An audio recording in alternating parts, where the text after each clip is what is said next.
اتنی برکت ڈالی. معاذ ابن جبل یمن کے گورنر ہیں. اللہ اکبر اللہ اکبر. زکوٰۃ بھیجتے ہیں مدینہ کے بیت المال میں، اور یہاں سے حکم آتا ہے تجھے اللہ کے پاک رسول کا حکم یاد نہیں ہے؟ تو خذ من اغنیائہم وترد علی فقرائہم. جس علاقے کے مالداروں سے زکوٰۃ لی جائے اسی علاقے کے غریبوں پر تقسیم ہو. ادھر کیوں بھیجی؟ آگے سے جواب آتا ہے جی ساڑھے اس علاقے غریب رہا کوئی نہیں، زکوٰۃ کا مستحق رہا کوئی نہیں، کس کو دوں؟ مجبوراً مرکزی بیت المال کے اندر میں نے دی ہے. تو میرے بھائیوں یہ کیا تھا؟ یہ تقوی کی بات تھی. انہوں نے ہر حرام کو حرام سمجھا، حلال کو حلال سمجھا، حلال کمائی کی، حرام کی ملاوٹ نہیں آنے دی، حرام سے بچے. اوے حرام تو حرام رہا، مشتبہ اور شک والی بات جہاں پر آتی تھی اس سے بھی اللہ اکبر. ان اکرمکم عند اللہ اتقاکم. اس لیے اللہ کے ہاں سب سے زیادہ متقی بننا ہے تو دل میں تقوی لانا ہوگا. سب سے زیادہ کرامت والا، شرافت والا، عزت والا اللہ کی نظر میں بننا ہے تو کیا کرنا ہوگا؟ تقوی اختیار کرنا ہوگا. ہائے ہائے ایک ایک بات کیا کیا سناؤں. ابو بکر صدیق رضی اللہ عنہ اپنے غلام کو محنت مزدوری پر لگایا ہوا تھا، اور اس غلام کے محنت کیے ہوئے مال کو شام کے وقت کھاتے تھے. اور تقوی کا اعلیٰ معیار اتنا کہ ہر روز پوچھتے ہیں یہ کمائی کہاں سے کی ہے، کن ذرائع سے مال کمایا ہے، حلال ذریعے سے، حلال وسائل سے، یا حرام کی ملاوٹ تو نہیں کی. اگر اس کے کہنے کے مطابق حلال ذرائع سے وہ کمایا ہوا مال ہوتا تو کھاتے، اگر حرام کا مال ہوتا کہتے لے جاؤ اس کو میں نے نہیں کھایا. اللہ ماشاء اللہ بعض مدارس میں آج یہ اہتمام ہے، لیکن اکثر مدارس میں کیا ہے، آوے سے ہی کوئی شاید.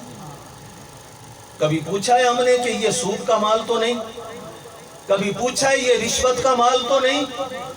کبھی پوچھا ہے کہ اس میں کوئی فراڈ اور جھوٹ اور دھوکے سے کمائی ہوئی دولت کی ملاوٹ تو نہیں ہے؟ نہیں پوچھتے. مجھ سمیت سب کا یہی حال ہے، نہیں پوچھتے.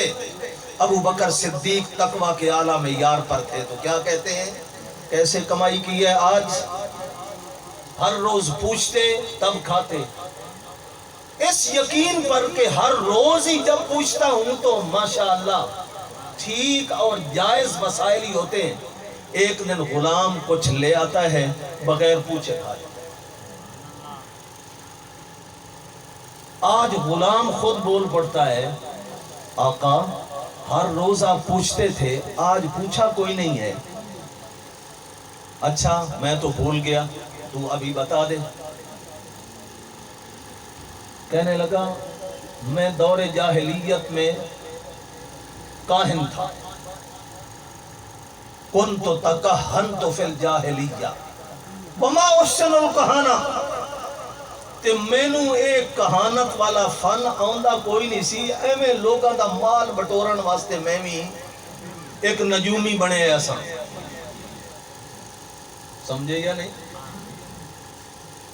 یہ نجومی کچھ فٹ پاتھوں کے اوپر بھی بیٹھے ہوتے ہیں نا، بورڈ لگا ہوتا ہے جو چاہو سو پوچھو، جو چاہو سو پوچھو. کچھ ہمارے جیسے کمزور عقائد والے بڑے خوش ہوتے ہیں، آئے ہاتھ دیاں لکیراں دیکھ کے. اس نے نقد 4 بیویاں دے کھاتے سٹ دیتی، 4 شادیاں ہونیاں، 10 پتر ہونے، اتنی ملوں کا مالک بنے گا، اتنی دکانیں ہوں گی، یہ ہوگا وہ ہوگا. جو کچھ اس کے جیب میں تھا صاف کر لیا. یہ ایمان سے بھی کوڑا، مال سے بھی کوڑا ہو کرتا ہے.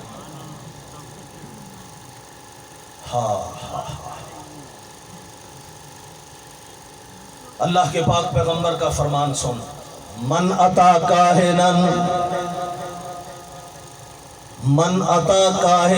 فصدقہ بما یقول فقد کفر بما انزل علی محمد۔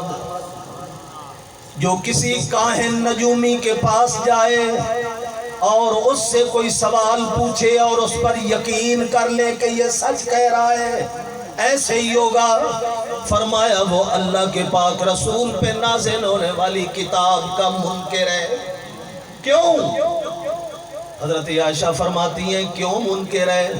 قرآن کہتا ہے لا یعلم من فی السماوات والارض الغیب الا اللہ۔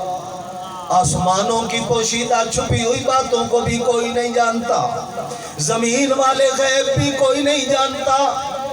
کون جانتا ہے؟ جنگل کی غاروں کے اندر کوئی چھپا ہوا ہے، کسی کو پتہ کوئی نہیں۔ زمین کے اندر چھپا ہوا ہے، کسی کو پتہ کوئی نہیں۔ پانی کی موجوں کے اندر کوئی چھپا ہوا ہے، کسی کو پتہ کوئی نہیں۔ لا یعلم من فی السماوات والارض الغیب الا اللہ۔ اس لیے فرمایا وہ قرآن کا منکر ہو گیا، اور جو قرآن کا منکر ہے وہ مسلمان ہوتا ہے؟ وہ کہتا ہے جی میں جاہلیت میں کہانت کرتا تھا۔ کسی آدمی نے بازار میں جاتے جاتے مجھے کہا میرا حق تب ایک ہوئے، کیا لکھا ہے میری تقدیر میں؟ میں نے کچھ اٹے سٹے کی دو چار باتیں اس کو بتلائیں، اتفاق کہ وہ جو باتیں میں نے بتلائیں وہ صحیح نکل۔ وہ کیا ہوئی؟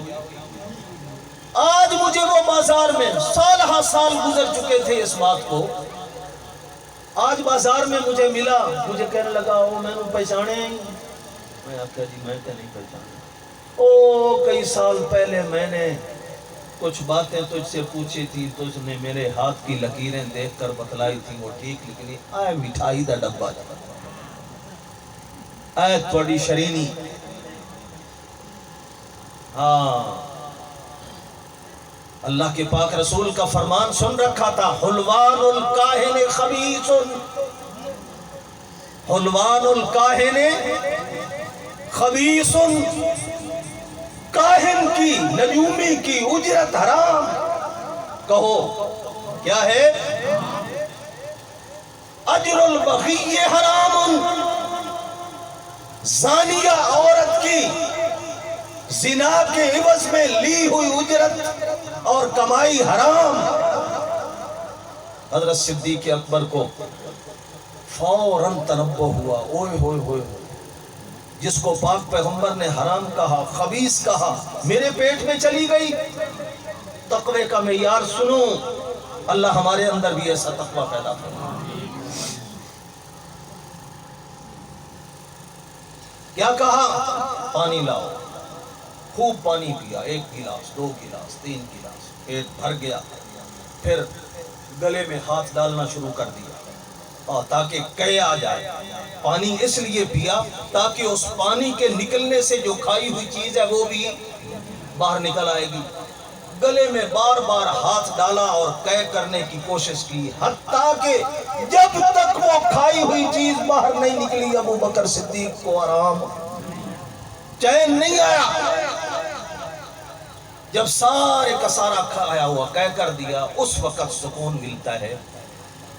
کیوں نہ قرآن مقدس کی بات ثابت ہو، اولئک ھم المتقون، یہ تقوی کے اعلیٰ معیار پہ قائم۔ اس لیے اللہ کے ہاں اگر ہم اپنا مقام بنانا چاہتے ہیں، عزت کے ساتھ جانا چاہتے ہیں، سرخ رو ہو کر اللہ سے ملنا چاہتے ہیں، تو ہر حرام تو حرام رہی، مشتبہ چیز سے بھی بچنا ہوگا۔ اللہ جل جلالہ میرے ان الفاظ کو قبول فرمائے۔ آخر دعوانا